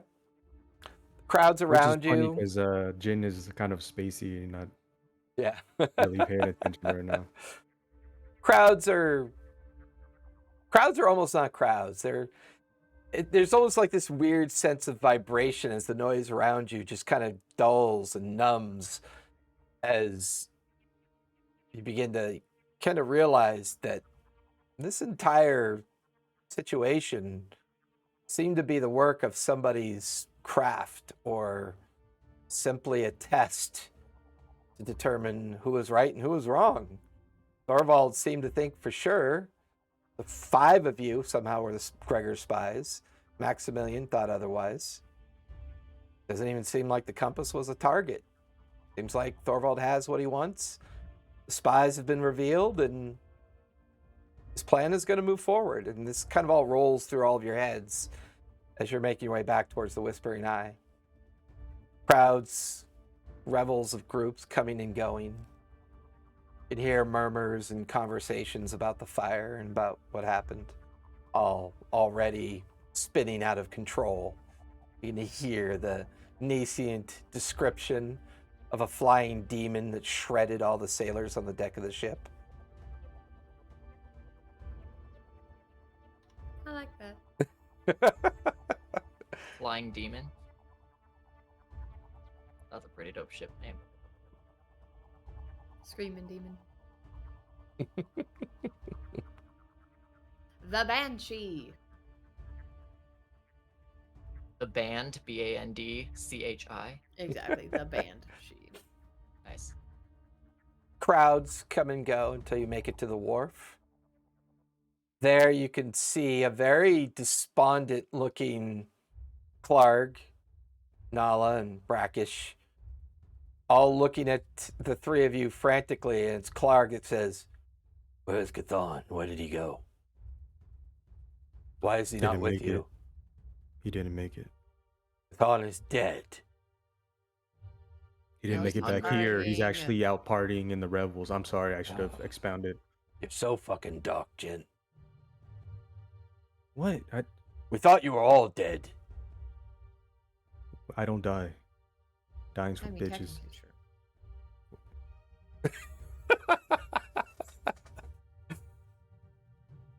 Captain Omni, what are your orders? Yes, Captain. What are your orders?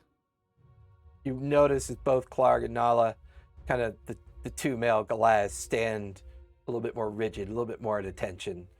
Clark is kind of shoulders back with the question.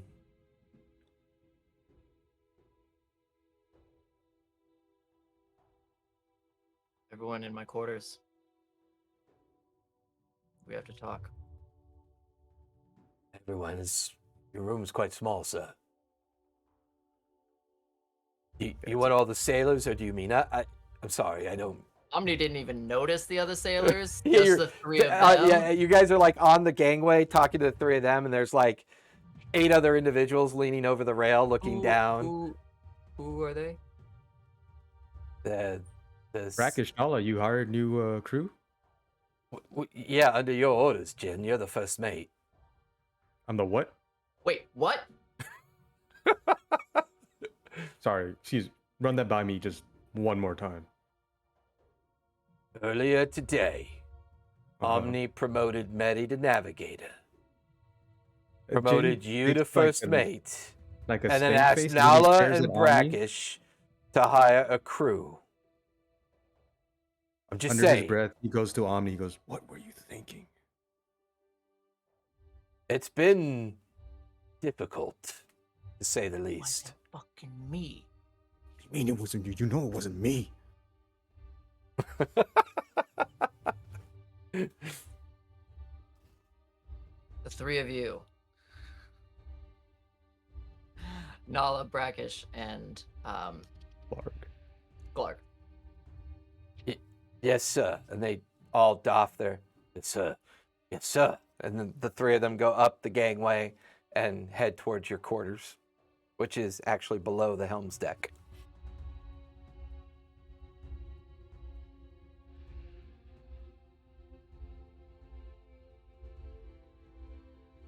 Ben kind of looks over at the rest of the crew and he sees like 3 little people and he's like, who shaped them down to look like a thorn? Well, there's no reason to be rude. I mean, we're good sailors. He watches the goblins and gnomes kind of go off in different directions. The deckmaster, particularly gruesome-looking hobgoblin, your orders, Captain. Shall we make ready for sail? Not yet. Very well. Shall we Once cancel we're all? done here, Shall we cancel all leave then?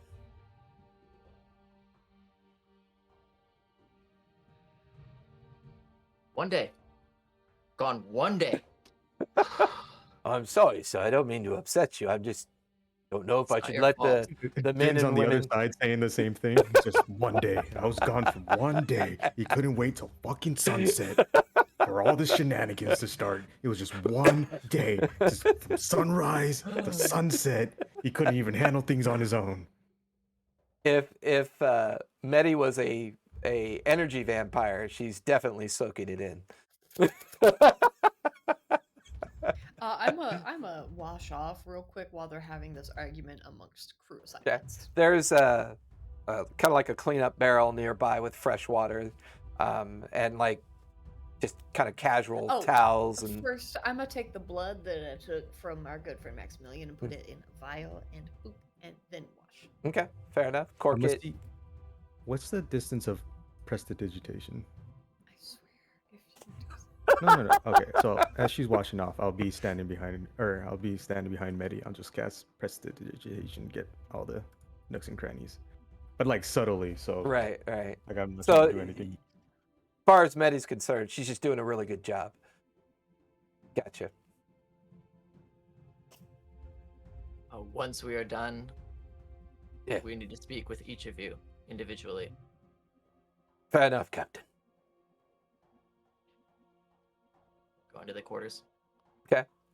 Eventually, Medi, you get cleaned up. Jen, you assist Medi. The two of you make your way down below the helm's deck and into the captain's quarters. There's Clark, Nala, and Brackish off to the side. Surprisingly enough, the captain's quarters has been completely repaired, cleaned up, and dealt with. The false compartment door is still lingering open from where the compass was thought to be when the other Omni was in existence. And they all kind of stand a little bit rigid at attention. And eventually Jen and Medi make their way in. Gatharn, as you make your way into the hoisted sail, it's quite raucous. There is the typical tavern music is playing. You can hear the crowd kind of bolstered.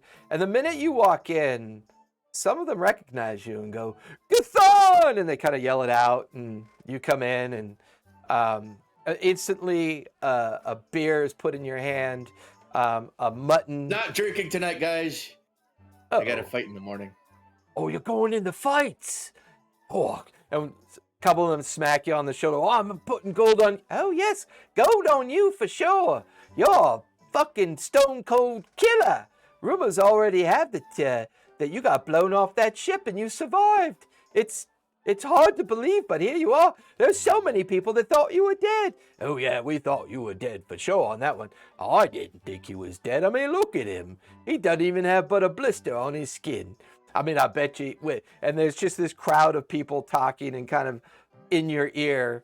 Oddly enough, there's a familiar person sitting alone at a table in the corner. You can see Keth drinking from a goblet of wine, a bottle half empty. He seems to be just kind of staring at the glass. Okay, I go over to her. Make your way over. Oh. Sorry, Master Gathon. Forgive me. Please have a seat. I'm Oh, well, I was just about to order some food. Good to see you. She's like scratching at her neck and can't quite make eye contact with you. All right. Do I have any coins on me? Okay. What I'm checking.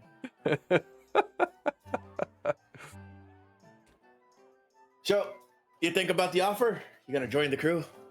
Oh, yes, I Go went off. back and sail? I went off this place. Do you think your captain will hire me?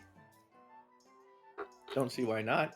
I'm a You're very. Gorbal scribe and former captain yourself. Pretty sure they'll appreciate the It's hard to get knowledge back on you a bring. ship when you have permanent injuries like I have, and one of the reasons. Oh, don't worry. We got permanent injured on the ship as well. It's just it's mental. Oh. Oh dear. Okay. You can see she's kind of like lost in a few seconds of thought. Well, anyways, do you happen to know when you will be leaving the Revels? Hopefully after tomorrow, because I got to fight. And speaking of, can you spot me like a couple coppers so I can get a meal? I lost all mine in the water. Oh. Oh, by the way, was that true? Were you blown off that ship? Well, I woke up on shore, so I'm going to go with yes.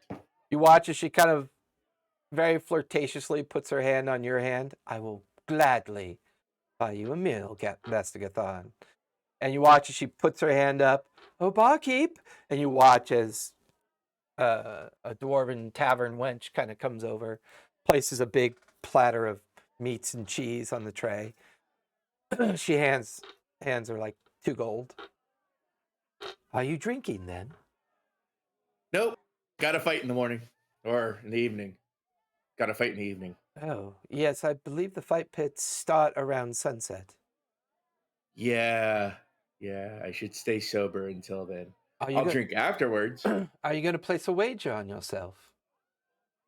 Nope. Never bet on myself. Well, that seems odd. Why not? Because I don't need the money. I just want the fight. Why? Why not? It's a fight.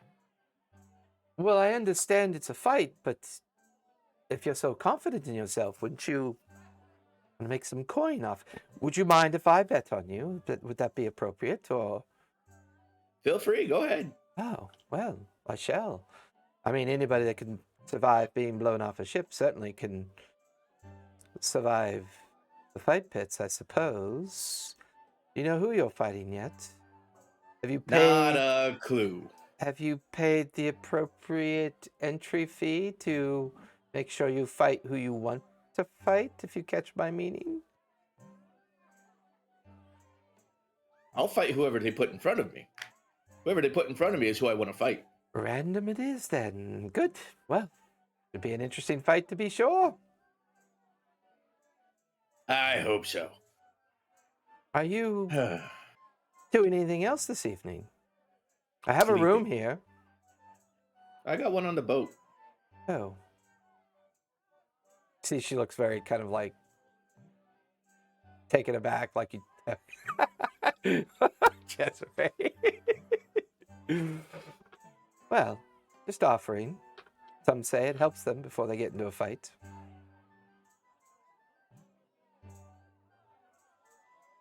Odds, yes. Evens, no. Even, nope. Gonna go to the boat. Oh, well, enjoy your meal. I'm. Hey, thank you again. I'll get you back. Don't worry. It's... Bought you dinner. And she kind of gets up and kind of. She was offering you to get her. Never mind. Go And you on. just watch as she exits out of the hoisted sail. Just stop by the ship tomorrow. We'll get you set up and kitted. Go back to Omni's quarters. Quick question though. Yeah. Do I see the bugbear that we fought on the freaking boat?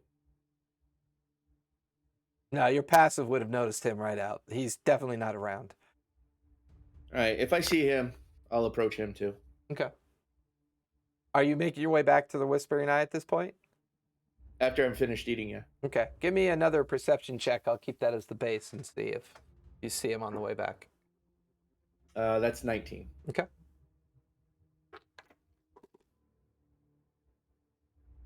With that, we're back in Omni's quarters. The map table has been fixed.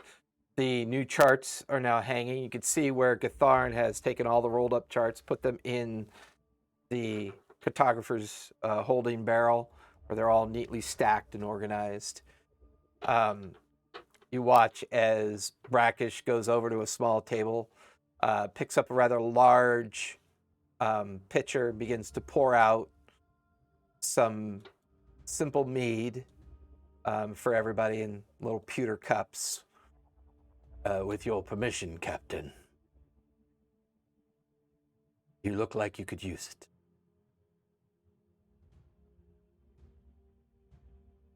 Well, Omni is immune to disease, but not poison, so he's going to refrain. They'll accept the cup and then put it down on the table. Okay. You watch as the other cups go out to everybody else. They're offered to Medi and Jin. Brackish and Nala immediately begin drinking. Clark begins drinking as well. Jin kind of uses his elbow to gently bump Medi and just, like, try to hand off the pewter cup.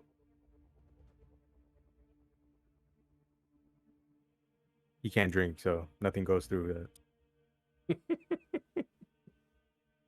Is that Disney? It's like that Pirates of the Caribbean ride, you know, when the guy's just drinking the thing and it just goes through his ribcage. You can see it. Gross.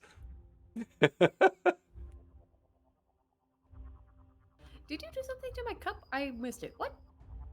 Yeah, just poured a whole bunch of poison in it while you weren't paying attention, and you drank it all. So, good luck. Well, guess I'll die. There's kind of a nervous kind of shifting and kind of everybody's kind of waiting.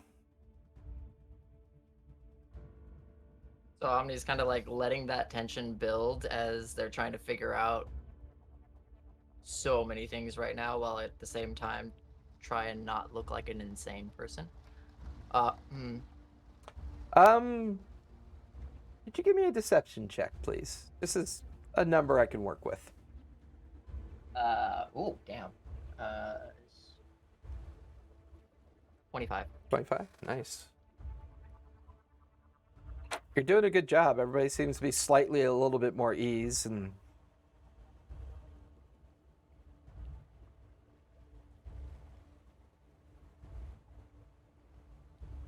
Eddie, you're gonna have to fill in some of the gaps, as you know. And for myself and Jin, as far as the things that happened over the last 24 hours. Okay. I will do that to the best of my ability. So, over the past 24 hours or so, a lot of people died, but before that, let's see. I was going to take a watch. Didn't see anything that night. Apparently, Raylene at some point saw one of the sisters creeping around. I think that was mentioned. The next day went on and we went about our business, did some more shopping, as we are wont to do. Was that the day that I worked with Raylene? Was that same day? yeah, because Was that a no, prior that was day? the previous. That was the third day. Yeah, that was the third day. Yeah. Okay. So yeah, we just went shopping. Yeah. Yeah, we did that. You and I, well, obviously not you and I, had a chess match and I lost. I don't mean it was obvious that it wasn't you because I lost, because it's theoretically possible that you might beat me at some point. Doubt it. But I think that was obviously one of the sisters, and they're trying to pump me for information, asking about how I felt about this whole thing and everything going on with Thorwald, etc. With the compass. We moved our stuff from ship to ship. I remember doing a little bit of alchemy. I remember when we were going to leave with Raylene. That's when I noticed the ship, and you know what happened from there. Went over and messed some stuff up. Something fierce. I And don't then know. It's very you- weird. Can you fill Jin in on the things that he missed? What are the things? What? When? Oh, yeah. Right. I forgot you were present, but you weren't present. As much as I would love to take this opportunity to do something very malicious, I shan't. Because I can read the room. You were your normal, joyful self, as always. You got promoted.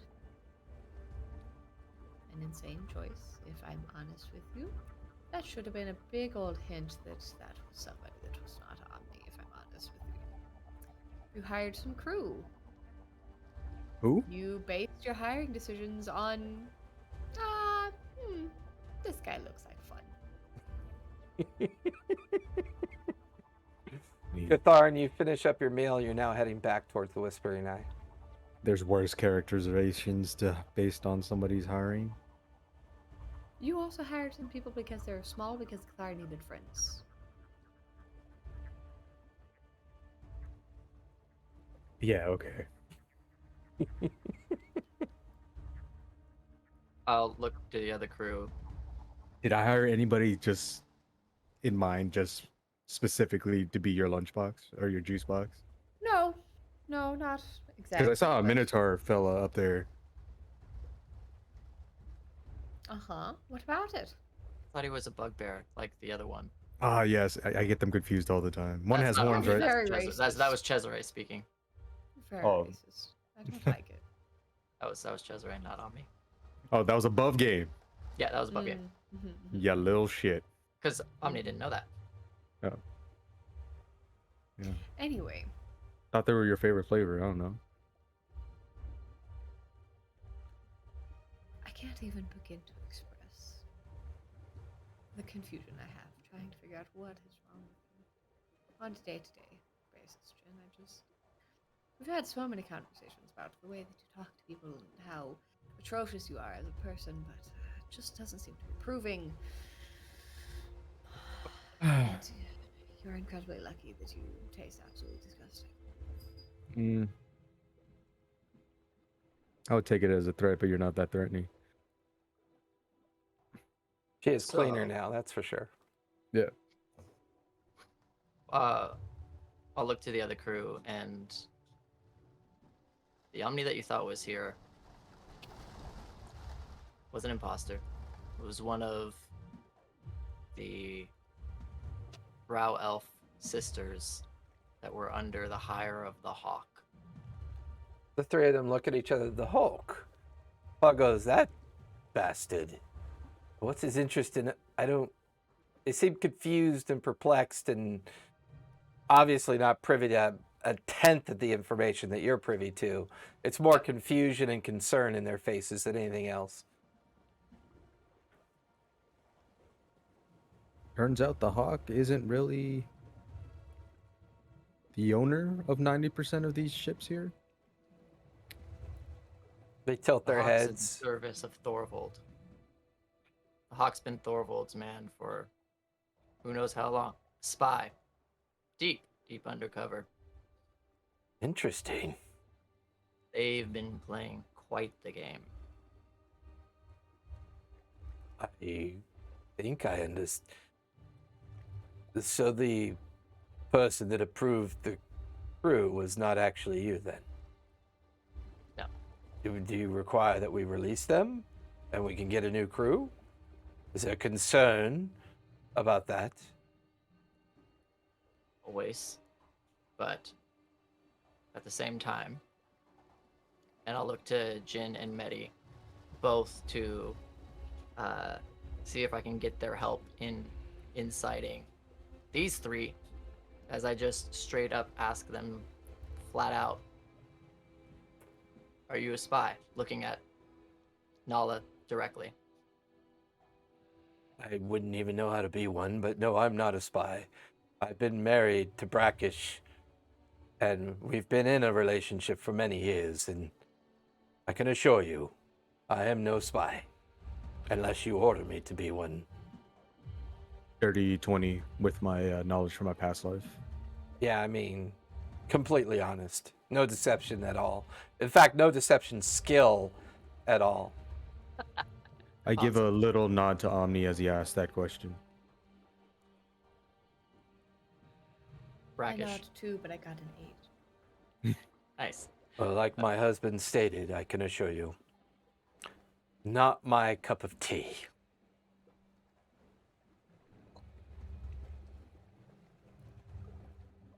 Dirty 20 without knowledge from a past life. Yeah, definitely Yeah, being and- honest. I continue to I give nod with another little natural nod one. at Omni. Okay. Oh, Natural. you Benny's were like, so hot last so week. Believe him. So believe I him. He's was, and- absolutely. You yeah. drained all that good It's the juju. retcon. It took all of the energy out of me. Gutharn, as you approach the wharf, there's been no sign of the bugbear anywhere.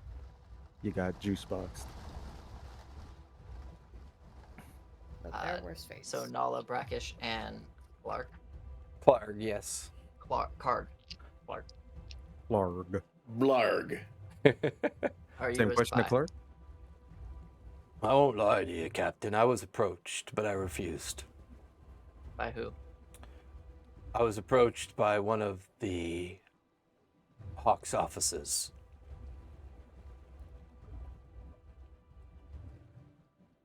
$17. He seems And to that's be, my yeah, he seems my to last be read. telling the truth as well. No sweat, no sign of concern.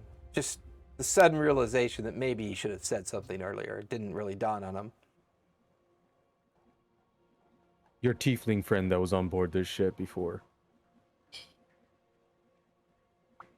Now, he was no friend of mine. He's just someone I served with. He was hired by our captain.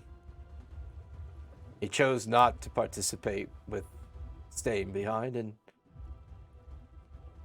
why do you mention him? Why him? Had a little run-in with him on the Showman.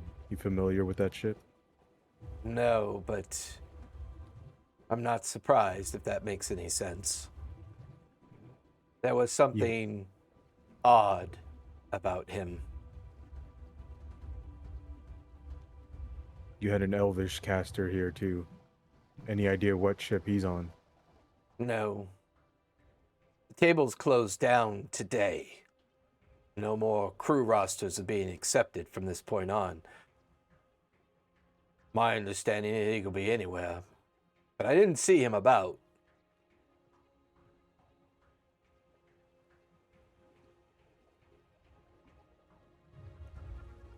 It's a shame the Showman blew up before I can give him his just desserts, but might as well. What is this showman you speak of? This vessel? I've never heard of it. Nala and Brackish both shrug their shoulders, and Clark looks from them back to the three of you. And as he does that, you guys hear the door slightly open as Gutharn kind of slips in to the room. Are you Master a spy? Catharn, we were waiting for you. Now the going on? meeting can really begin. Oh, we were just exchanging some niceties, waiting for you to grace us with your presence. But are you Oh. a spy? Are you a spy? A spy? For who? That's exactly what a spy would say. Chris, kill him now. Kill him now. Brackish. You watch as Bastard. Brackish and Nala start moving towards Gutharn. I unslip my claw hammer and I'm like, I'll smash each of you in the nuts. It's Catharn.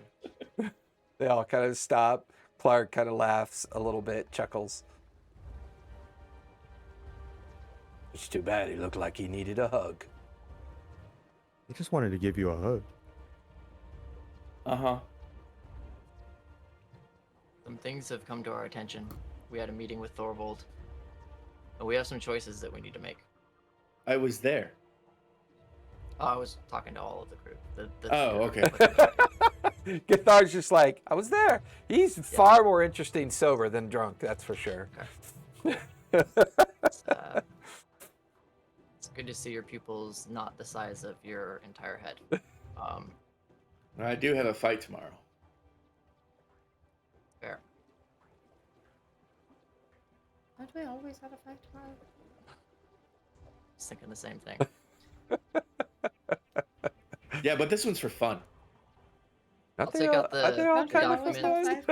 fight tomorrow? This is more for hobby fun than fun. Got it. Take out the documents that Thorvald gave me and the pouch that had, I think he said it was a necklace, Mhm. In it, and go over them. Okay. Um, There is a commission folded up in the small scroll case. There are some folded up maps and charts in the message satchel.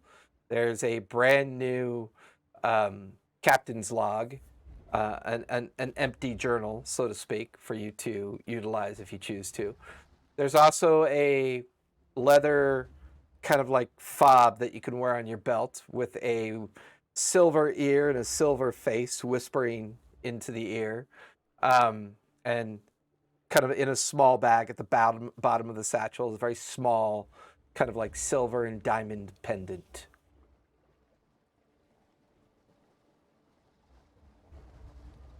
Thorvald wants us to go on mission for him. He's planning on tearing the system down. What exactly does that mean, Captain? Tearing the system down. It's Clark who kind of looks at you strangely. Well, let's see where it is. Notes. Plans to dismantle the aristocracy and the guild houses. Nothing floats in the oceans between the Menagerie Coast, Taldori, and Marquette without his say-so. Well, that's impossible. Yeah, no, it's gonna be great. Well, where does the wealth come from? How do you pay the privateers? How do we earn our contracts? How do we get paid? This doesn't make any sense. Even Brackish and Nala exchange strange glances, looking back and kind of affirming Clark's statement by nodding in agreement. Freedom Piracy. and chaos. Freedom and chaos. Well, A little bit of piracy. pirate. Oh, that's a dirty word, Master Jin. Just What some. he intends. No, a dirty word is broke. Mm. Fair enough. A dirty word is starving in the streets. A dirty word is dirt. Thorvald Oh, is it's coming always for glad blood. to have Medi here. Mm. The voice of It's gravel. treason. So, are you? Thorvald wants Gregor. He's gonna burn Well, everything down that he can. Excuse me. well, I have to get a Medi hoodie. well, I can only imagine then the rumors are true then. Master Thorvald's brother truly is dead. Captain Trinity. Most of us thought that it was a lie, that perhaps, I mean, the idea of Captain Trinity dying seems preposterous to most of us, but I suppose. So There's still a chance that he could be alive somewhere out in the middle of the sea, or that something else came and picked him up near the same Really place that we hope were picked up by Raylene. that he's But- not dead. Got a few questions I'd like to ask him. Well, so, Captain, are we officially going to become pirates then? I don't know how that works. I signed up to be crewman, sailor, and Brackish and Nala signed up for specific purposes as well. I mean, are you planning on joining this nightmare plan? I can't imagine it's going to work. I mean, the Clovis Concord Navy is quite large. They have a master shipwright in Darktow. They have a fleet of 20 to 30 that can sail at any given time. Their war galleys are, well, to be honest, quite terrifying. As Clark is saying this disadvantage, is Jin kind of getting a flashback? Mm, Or it's just like a normal conversation? it feels pretty normal. Okay. Brackish Firbolg goes, has given all of the ships that were supposedly owned by the Hawk back to the captains. And in doing so, has basically purchased their loyalty. He now has the largest fleet. you watch as on the sea. Brackish, yeah, you watch as Brackish lets that kind of absorb, and the huge Goliath walks over to the window, looks outside of it, and then kind of looks and turns and looks at you. Well, that would make sense.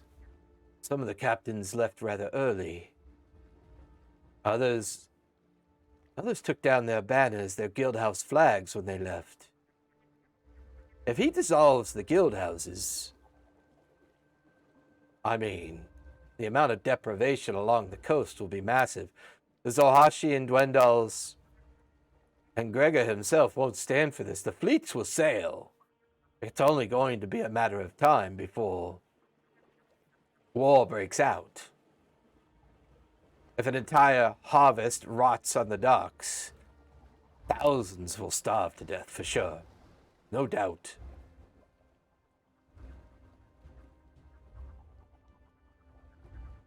This is what seems to be his intent. Do you know his target? You hear Nala immediately just go, "Oh, don't be a fool, old man. He's going to go after Darktow for sure. The question is how he chooses to do it. Darktow's the only port that can refit and manage all the vessels that require repair to stay afloat. They have everything that anyone would need, and the Clovis Conclave has built it all already. Their fleets go there regularly to maintain their patrols and to keep out at sea. That's got to be his target. That doesn't make any other sense. Where else would he go?" Brackish Oh, you're talking about small picture stuff. I thought you meant in like the grand scheme of things. I thought it was going to be Gregor because, you know, he was the one that handed Trinity the contract that killed him. So Yeah, but Master Gregor has anywhere from 20 to 30,000 men at his disposal. He has at least 1,000 ships he could call upon if he chooses to. I think those odds. I mean, the only way to truly grind him to dust would be to take Darktow. I don't know how else it could be done. Even if he bought this fleet by giving it back to the captains, not every captain's going to fall into line.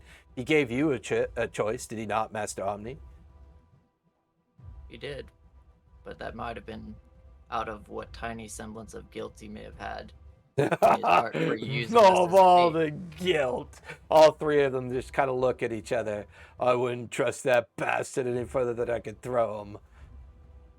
Yeah. Maybe it was payoff then for using us as bait for the sisters. That probably sounds more accurate to me. Either way, He doesn't like Yes. debt. he has Copper Joe's flag, and it seemed different Copper Joe's this time. Captain Copper Joe, the great buccaneer of old. He has his flag. All three of them kind of look at each other. That's just myth. That's not real, is it? Saw it it's with our real. own eyes. Yep, we gave it to him. Holy Handed it shit. right over. Well, the weather vane's his forever then. What's that mean? He The will, winds to his sails. he will always know the weather, and he can always control the winds when he chooses to. Copper Joe was by far the most infamous pirate from our laws. I mean, to this day, it's what we tell our children to convince them to go to bed, if we had children, if you catch my meaning. But I remember another part of your mythos, right? There was another part alongside the flag. There was a, what was it? Omni, what was it? A compass? Nope. That was mentioned alongside the flag? Well, yeah, but I mean, that was only mentioned subtly in the histories and the myths. Supposedly, it steered him towards a gate that he was seeking. No one knows for sure. Copper Joe was quite mad. I mean, his jaw was blown off and replaced with a copper appendage. Say, Quite gruesome. We're not thinking of going back to Barnacle Island, are we, sir? Barnacle Island is a barnacle sunk. Oh, everybody knows about the volcanic eruption. Captain Raylene's crew saw to that over the last couple days. I don't think we're planning to go back. That's a relief. What are the things that the three of you want more than anything? Truly. Fuck politics, piracy. What is it that you actually enjoy, that you want for your lives? Clark crosses his arms and looks at you. Stares at his feet for a moment. I've never had much, Captain. This is the closest thing to stability I've seen. I haven't even served under you yet, but I could already tell you're going to be much better than that previous bastard that I was serving. Put me to sea. Point me in your direction. That's all I need. You watch as Brackish and Nala for a moment, just a little bit of the veneer drops. You watch as Brackish grabs his husband's hand and holds it for just a brief second. As long as we can be together, and we can serve with purpose, and we can live the life, I'm okay with that. Me too. Look, the world's a hard place. Not everything is intended to be good or bad. You can try to be kind. You can try to be understood. But there's a hate in this world. The wealthy do so much harm thinking that they do good. Part of my mind understands Thorvald's intent, but to do it under the guise of vengeance for the purpose of burning it all down, that's a concern. One cannot serve dinner in a pile of ash. Don't know. But Captain Omni, Master Jin, Master Medi, Master Gathan, the three of us will serve. That'll make us happy. There's a difference between nice and good. Nice people may do kind things. Good people stand in opposition to those that would do bad and evil things. Are you nice or are you good? I'm Brackish. He's Nala. He's Clog. Don't know. I've done bad things, Captain. Don't get me wrong. Broken a neck or two. Want to be? What do I want to be? Well, shit, I want to be captain. Captain. Gotta earn my stripes. Question is, can I do that with you? Or with Thorvald? Don't know. What do you think the answer is?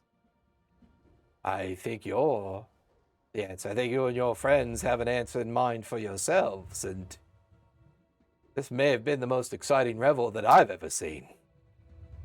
Sure beats last year's. The three of them look at you strangely, Gatharn. Yeah. You look at Clark. Clark goes, fuck, I knew I recognized him. And kind of mutters it under his breath. Had more hair back then. Yeah, you did. Are you fighting again this year?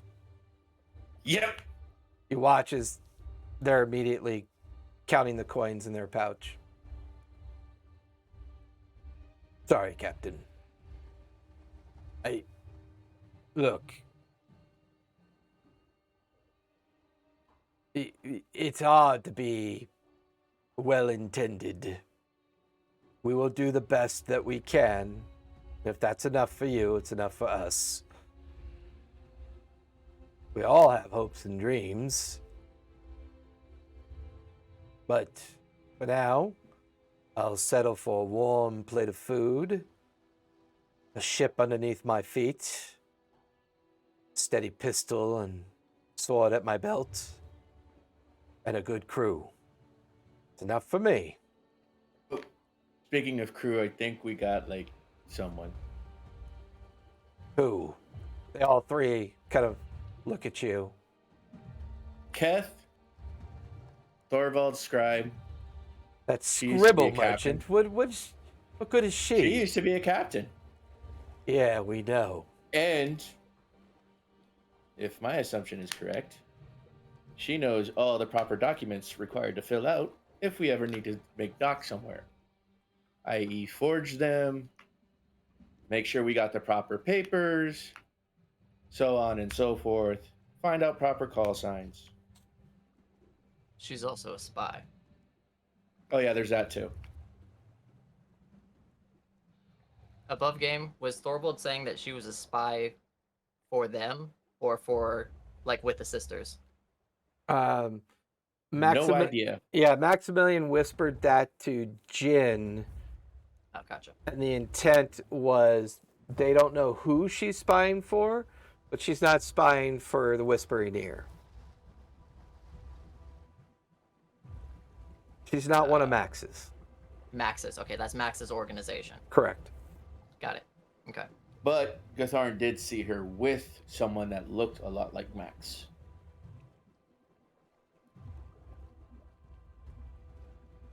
That's a risky one. Yeah, but does she know we know? And then also, it seemed like she was a little in distress. More like a debt owed. Thorvald seemed a little crazy. No, Thorvald's bat fuck. He's bat fuck insane.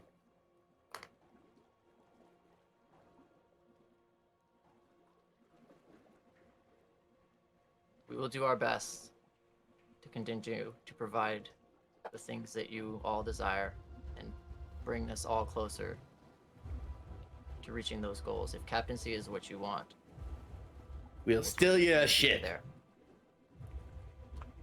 Give me persuasion with advantage.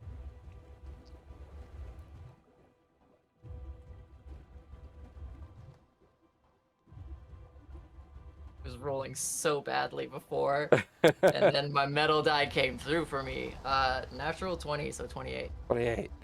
They get big smiles on their faces, and their eyes kind of shine a bit of energy in return to your assurances. Clark kind of doffs his forehead, so do the other two. It's Bracknell kind of, "And what are your orders, Captain?" Find us a cook. Oh, EOS webcam utility, is that an order? No. I felt it freeze. I was like, nope, I'm not moving anymore. Cool. We need to speak with each of the people that were so frivolously added to the crew earlier. Yeah, I wanted to talk to you about that, Captain, when you get a moment. Not that First Mate Jin is not to be trusted, but he made some interesting choices.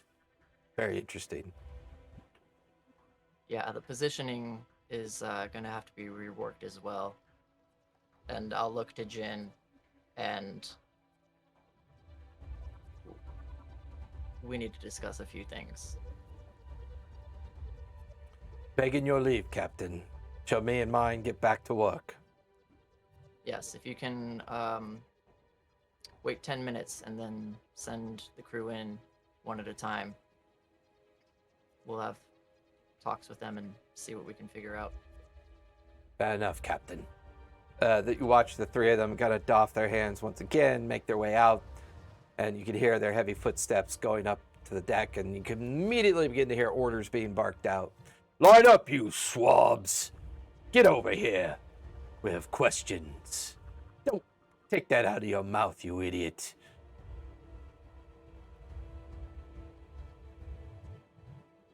Above game, I want to know what was in his mouth so bad.